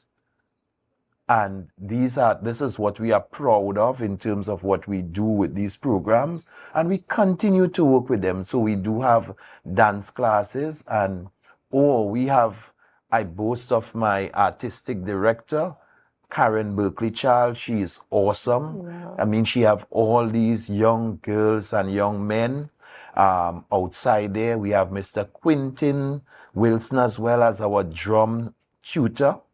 And of course, he's working excellently with some of our tutor. We have our pan training program, also steel pan training, and we have now registered in the small band category with Pan Tobago. So we are just there. So we look forward to your performance in the upcoming Carnival 2025. Up. Yeah. Right. So there are so many things that we get involved with. We do have a dream. Right. So we take care of your physique. We look in terms of your health as well. So the Roxborough Youth Club is basically setting a bar very high for the other youth clubs to also step up their game and do what is needed to not only feel the pulse of the youth, but to understand the type of things that get youth engaged and distract them from engaging in activities that are counterproductive. And so even with that, the Roxborough Youth Club is doing all that it can to combat the negativity that is happening in the area and saying that that cannot overshadow the good work that is being done. Now, we know without having to say much that we may be calling you Commissioner of Police very soon. And so I'm glad to see that you are having that succession planning so that when you are truly in a position where it's impossible to come in and ask about SBAs anymore, that you have persons who are truly capable of, carrying on the good work. And so I know that these children in the Police Youth Club play a significant role in your life and, just making your life happy and appreciating them. So as a part of this 36-year celebration, you will also be showing your appreciation to the members of the Police Youth Club. Of course, we need to always do that. And of course, you always need to give thanks to people who support, very supportive of the organization and the work that we continue to do, because this is all voluntary work, and it requires that support too in terms of getting it going. So we have people like Miss Joan Pay, resident and her husband Joe. They have been supporting the organization for quite some time. We have Mr. Hassel Allen, a Tobagonian as well, providing their support. We have Garrick and Dawn Bernard, give their support. We have the Port Authority of Trinidad and Tobago, who from time to time provides scholarships to our secondary school children.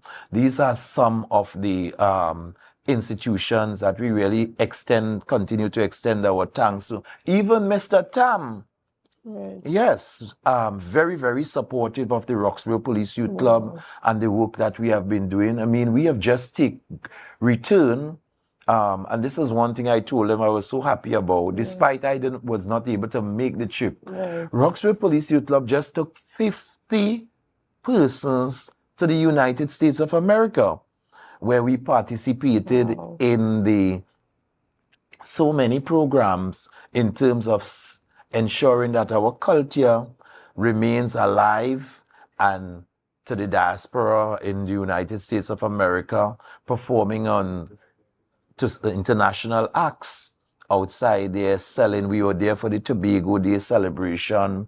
Oh, you can see some of it on the screen now. Just having a good time outside and there. just the simple fact of giving the youths the exposure. That's right, that exposure. Giving them the ability to attain a visa to go to the university. And listen, managing 50 persons outside of Trinidad and Tobago is no easy feat. Coordinating transportation, food, accommodation, and just ensuring that the agenda is fulfilled outside of having fun, but also ensuring that global exposure is a key part of the developmental process of the youth within the Police Youth Club. It's amazing to see that the development is holistic. Now we're talking wellness with the gym. We're talking academics with the after-school programs. We're talking also culture and dance with drums and all the other activities that are happening to stimulate growth, both internally and externally. And again, you said that in order to lead youths, you need to have passion. It's not just about it being a requirement of the job, but it being something that you are truly passionate about. And I'm sure that, I mean, when you see the things that these young persons are doing outside of the Police Youth Club, you have to pat yourself on the back as a proud dad, right? You feel like all of these are your all those children are your children. Yeah. And you have to have that commitment and about their whereabouts. So it's like you're going about and you still have an eye. You're still throwing an eye in order to look out for them to see, what they're doing and make sure that they're on the right track. And, it's just an awesome opportunity to have worked with them and continue to work with them, and they continue to look forward to them. Now, they are a microcosm of society, and they are going to be living in communities. They're going to be helping to develop communities as well and having growth and development. So it's something that we really look forward to, and I want to encourage my other youth club leaders in order to get that passion. Be hungry for that drive and that passion and that dedication in terms of serving our young people. They are the future of tomorrow. And of course, with them, you can see growth and development. They will grow and develop others. Because we have placed people into different institutions, as I have mentioned. And therefore, we are seeing the success at our product that we put out there, the doctors that we have here, the teachers that we put out there, the nurses that we have outside there. They can all speak to the idea of us talking about being productive citizens. So that is what you will benefit from group work. Right. Tremendously you would benefit, because those are the things that you will be taught in the group setting, how to be productive, how to put people in the hot seats. As a matter of fact, how to be disciplined. At most times you go outside there and you'll find that what is it brought you in any voluntary organization, you are being taught to get in the hot seat. So an interview for you is a natural progression. I mean, I often tell my other persons within the TTPS, I ain't afraid no interview. I'm afraid no journalists. Bring them on. Let's bring them on coming. You can go comfortably before any interviewing panel, having been a member of a youth group and be able to speak comfortably. Because that is part of the training. What would you say to other groups outside of the Police Youth Club, but just other groups, other organizations that are trying very hard to put on events with their limited resources? For example, we have the Tobago Civil Net that's having forums online. They're talking about turning the tide on crime and violence, and they're having these virtual sessions where they're discussing potential developmental tools and strategies to help combat crime. What do you say to those type of organizations when they say we're doing the work, we don't have much resources, but we're still not getting the type of response that we need? Okay, so one of the, what I would want to recommend very early is that, first of all, we are competing for resources that are very scarce. And therefore, your product that you are putting out, they have to be sound. Very early in my development in youth work, there's what we call project proposal writing. If you are to generate a proper project, it must be well documented. And for any organization to take you on seriously, they have to see that you are well documented and you are well run and you are well managed. And to be able to put forward that, because one business place and one institution get like 35 of those every day. And if they have no time to sit down inside there and, you know, that is not there about giving out money, but it's about looking at what is sound and what contributes to their corporate social responsibility, so that you have to align yourself with people who want to be part of their corporate social responsibility and to help. Yes, we have a very small pool here in Tobago, but there are persons internationally who are willing to help. However, your proposal must be sound. Right. And therefore, I will urge any NGO to ensure that you have a working team who know definitely how to source funding, both local and international, so that your project team can be able to dispense all these proposals. Because we have had, over the last 2 years, we have had very successful projects being funded by UNDP, UNICEF, the Migrant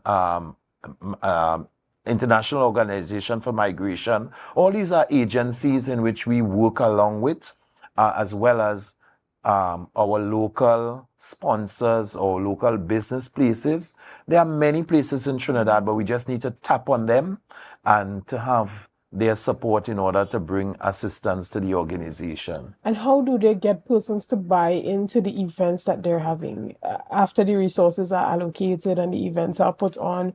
You know, I even heard the MP for Tobago East indicating that there were a number of events that she held within the district to assist businesses and just members of the community to enhance their business offering. And you go there and you put out the call, and maybe not even half of the people who you are targeting shows up. How do you combat a situation like that? Well, yeah, that's another challenge of itself right here in Tobago. But we have to reach people at the point they're at. And as a social worker, that's some of our mantra. There are times when people may talk about Roxborough Police Youth Club, but I can recall there are times when, in our very early days, in order to get people interested, I would have been sending notices to the schools where the children reside, a little reminder to the principal or the teacher, tell them children meeting this evening.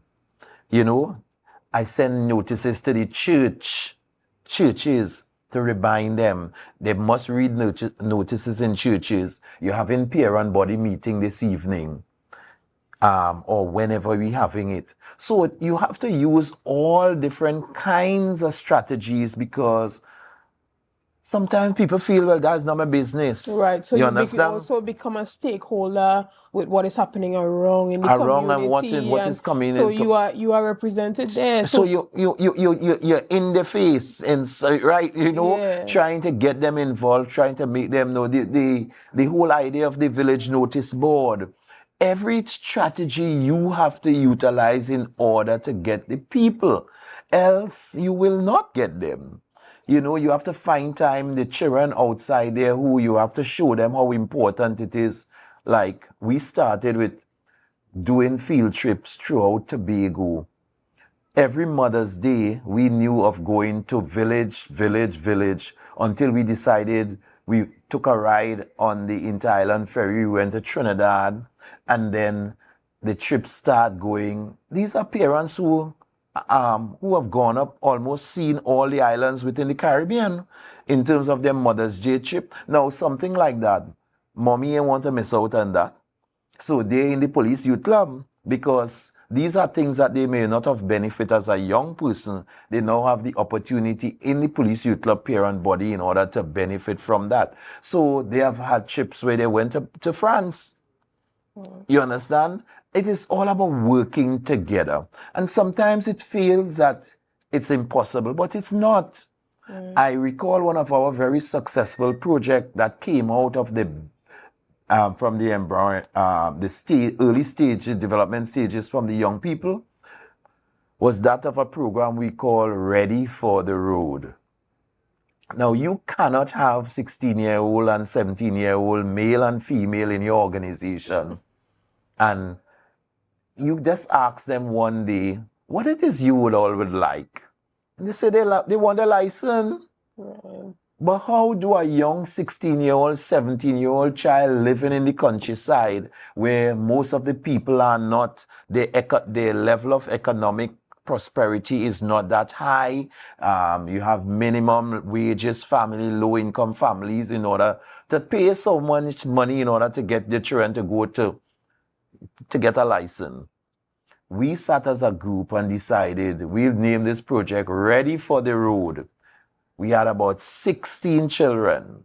We decided that, how are we going to get funds for that?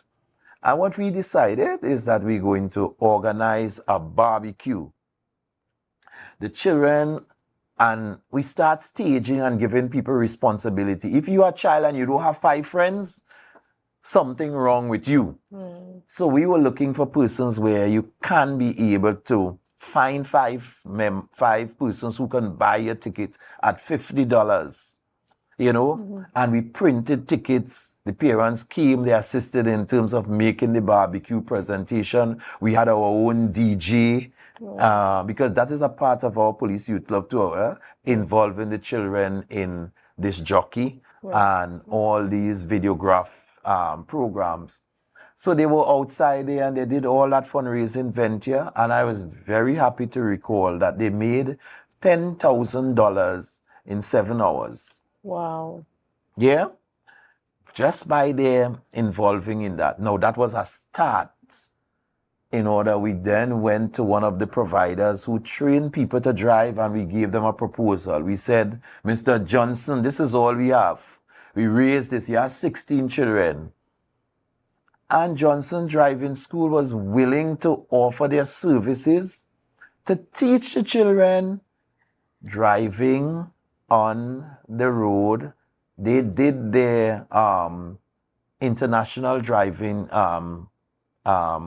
tests with all of that, and they got that aspect passed.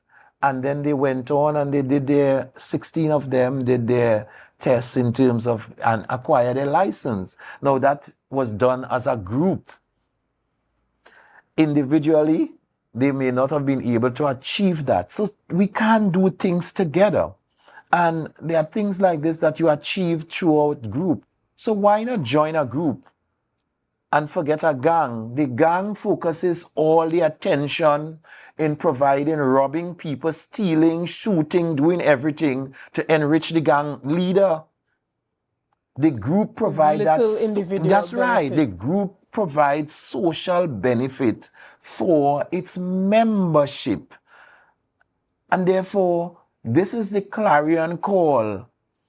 Instead of being at point where you are always in the arm's way of the police and the law authority in trying to come after you for some wrong that you would have committed, you in a social group where you're sitting and discussing how can we do things together.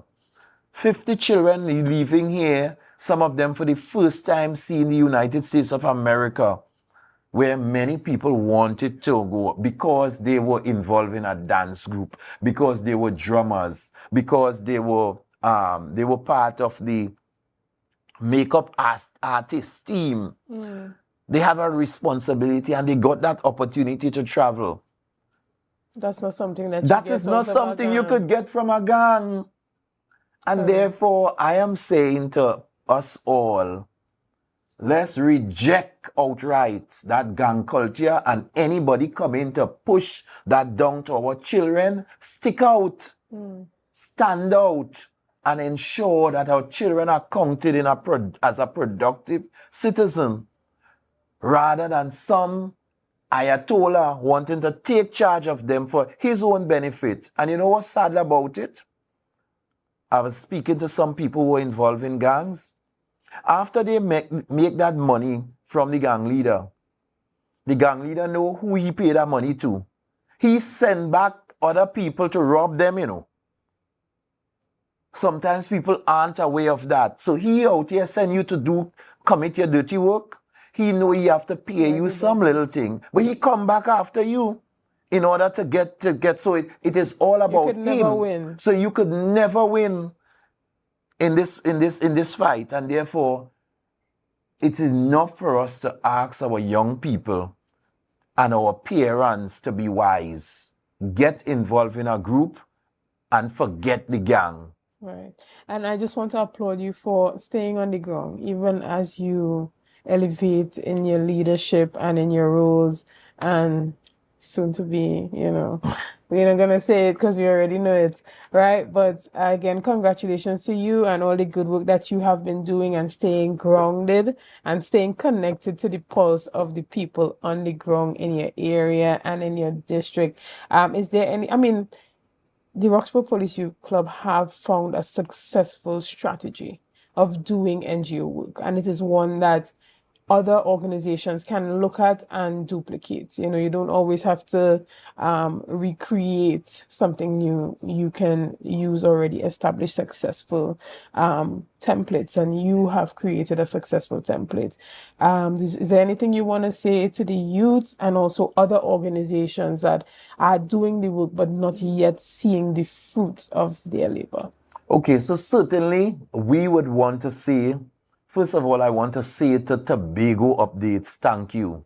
Because you have one of the institutions that stood in the way of youth development, even by way of your programming, in terms that you can see you fill the void, in terms of providing that support where the youth have a voice, they have a space, they have an area in which the projection can be heard, and it is always ready and willing and available in terms of youth dynamics and youth development. So I really want to thank you, even you yourself and all the other members of the cast here who, always find it possible in order to have a program that synchronizes with the young person and with youth development. And your institution really stands out and to take the message in a positive way forward. I also want to say to the other youth organizations that we have some youth organizations that are doing quite well. I can speak of our sister organization in Charlottesville, and Rihanna and her team up there, they're doing good work, and of course, Braffit down in Mount St. George, they're awesome. They just continue to work and they try. And there are others who try in very small way, but doing something good, and the public does know about it is like doing nothing. Yeah? So you have to have your social media content outside there. You have to have to voice. You have to have somebody. We're talking about young people who really wants to manage this process, and therefore you have to have them outside there readily available in order to do it. Yeah? So get them involved. It cannot only be you being the focus and the direction and what have you in terms of what you're doing. You have to put them on the spot, give them the opportunity. They may say, no, we were selecting people for these Media Monday today. And I said, I can't be on all the program. We have to put people outside there who, of course, we have to show what we've been doing. It can't be Mr. Hazel alone. So you'll see other persons on other platform coming up today and throughout the week. You will see them. So this is what we're about. Engaging them, getting them involved. A group in today's society who only wants to focus on meeting without a purpose is a failure. You have to be able to plan activities for a dynamic group of young people. They just don't want to come out here and just talk about strict meeting out of the meeting and all this parliamentary procedures and all of that. Give me a break. We need activities where we could sit down and plan and say, well, okay, this is what we're doing today. This is where we're strategizing. This is where we're going. And so a mix of both serious and that's right. Yeah. A holistic development as we pull people outside and bring them. That's what they want to be a part of. They also care about their security.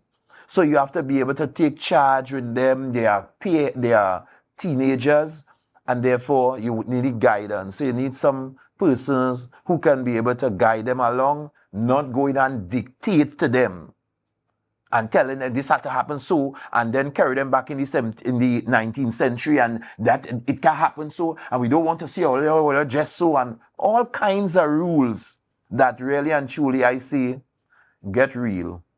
We are in the 21st century. These are children of the 21st century, and we are only there to guide and to guide them in a right direction, and do not bring our organization into disrepute. And that is what our focus will be from time to time as we work with them. So hats off to the Roxbury Police Youth Club and all the supportive agencies that work with us. We do have a preschool. We are soon to start back our elderly activity center, I am told, where we have 2 buses. The bus will normally go to pick up our elderly residents at their home, bring them to the center, and they have an active time. I am told that is supported by the Tobago House of Assembly Health Division of Health and Social Service. So I'm told that is to come back up soon. So we look forward to that, because our elderly ladies, men and women, are eager outside there, just waiting that this program was shut down since COVID, and Is this something that you are also maybe partnering with the Division of Community Development? Yes, we do partner with them in order to get it off the ground. So we're looking forward for that coming back up on stream. We look forward to Roxbury Police Youth Club as has started a microcredit program, and that program is now blossoming into a credit union. Wow. We are at the registration stage for a credit union, very, very close with the Commission of Cooperatives, and very soon you should be hearing about that project coming out of the stream. We do have our gym. We do have our program that focuses on the environment. And when it comes to the gym, I know off air you were telling me it's so well subscribed that you are now looking for a trainer for Saturday, so persons can submit their proposal to you. Certainly. So we're looking for a trainer for on Saturday, because the gym really, of course, our gym is a modern gym. Don't feel that because it is in the countryside is any seka operated. It has modern, up-to-date facilities in there, and you have a very qualified trainer. He's now asking for assistance based on the capacity of all the persons with whom he has to train. So I am asking that anybody who has that skill and want to come out and work On a weekend, we look Right. forward to And them. maybe even if there are young persons who want to submit proposals to do aerobics or Zumba Zoom classes class, right. outside with a Yes. larger group, Yes. just keep the thing fun, Just keep it keep it, exciting, and then yes. you have Carnival coming up. That's So right. you have Everybody want that- to be in their Coca-Cola. All right, as they should. But we want to thank you so much, ACP Collis Hazel, for being a part of the discussion this morning. Very exciting to see you taking the time out of your busy schedule and managing 6 districts in your new portfolio. And we wish you nothing but success and that you continue to wave the Tobago flag wherever you go and make Tobago proud. Guys, we want to thank you so much for being a part of this morning's discussions. We want to thank you for your likes, your shares, and your comments. And we want to thank you for ensuring that you're doing all that you can do and continue to do to make Tobago Updates the #1 broadcaster here on the island of Tobago. So again, thank you and have a great day.